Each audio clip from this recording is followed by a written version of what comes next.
magnifique département des Pyrénées-Orientales, très précisément à l'Isle-sur-Tête, pour découvrir des cheminées de fées. On les appelle aussi les demoiselles coiffées.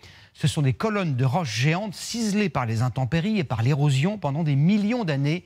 Ces grandes orgues sont à l'origine de nombreuses légendes et croyances. Suivez nos guides Élise Stern et Lucas Garcia.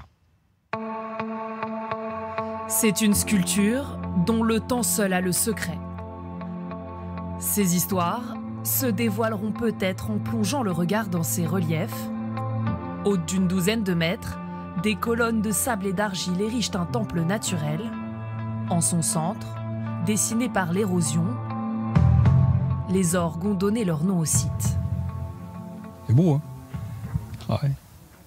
On prend plein les yeux, là, plein les mirettes, là. On voit rien de la route, on s'imagine pas qu'il y a ça, quoi. Donc c'est une vraie surprise quand on arrive ici. Et puis c'est magnifique, quoi. Quand on regarde tout autour, on se dit que c'est des sculptures qui sont éphémères. Aux orgues d'Is-sur-Tête, rien n'est dû à la main de l'homme. Ce sont les pluies qui ont patiemment ciselé ces falaises.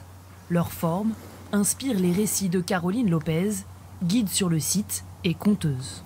L'œil dans la falaise, le trou, voilà, qui symbolise l'œil. À gauche, la trompe et la bosse caractéristique des mammouths. Donc voilà, lui aussi, je l'ai intégré dans une histoire qui fait partie du lieu. Un lieu unique qui fait la fierté des Pyrénées-Orientales. 110 000 visiteurs s'y rendent chaque année et chacun s'approprie le paysage. Ça fait penser un peu au Grand Canyon. C'est très très joli. On peut tout imaginer là, en regardant, on voit différentes figures. On a l'impression même quand on prend des photos, on se demande si c'est pas à l'étranger et en fait non, c'est en France, quoi. Vieilles de 5 millions d'années, ces colonnes très friables sont surmontées d'une couche plus solide. C'est ce qu'on appelle des cheminées de fées.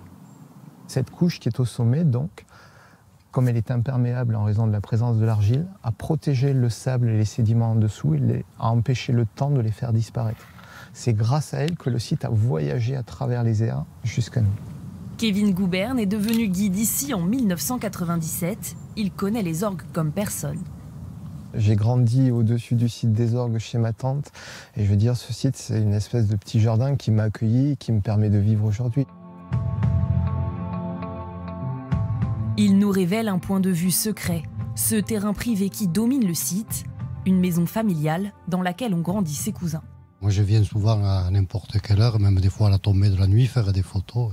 C'est jamais pareil, quoi. C'est toujours en évolution. C'est un petit secret de la famille. On pouvait passer à pied de ce côté-là où nous sommes, jusqu'à l'autre côté où on voit les arbres là-bas. Et avec mon frère, on allait jouer dans les arbres. Moi, je suis complètement chez moi sur les orgues. C'est mes orgues, en fait. J'aimerais bien pouvoir... Et ce panorama vertigineux n'est pas la seule richesse du jardin. Derrière les oliviers, le chemin mène à une plantation de chênes.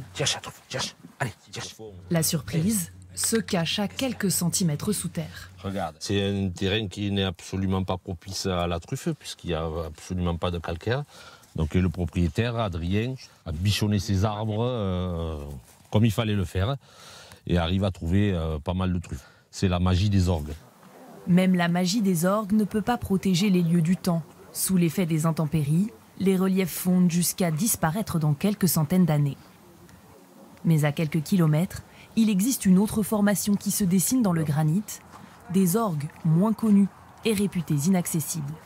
Pas pour Thierry de Rolez, ce passionné de nature a trouvé un accès à pied.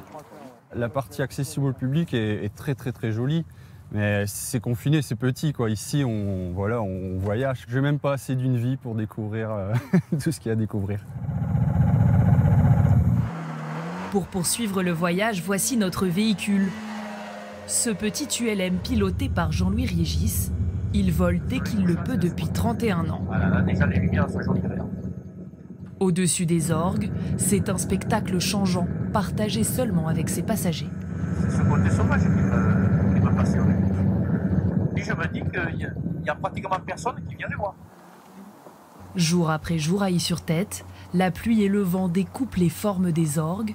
Le soleil y appose sa palette de lumières et de couleurs, une œuvre unique et sans cesse renouvelée. Splendide reportage. Je vous retrouve dans un instant.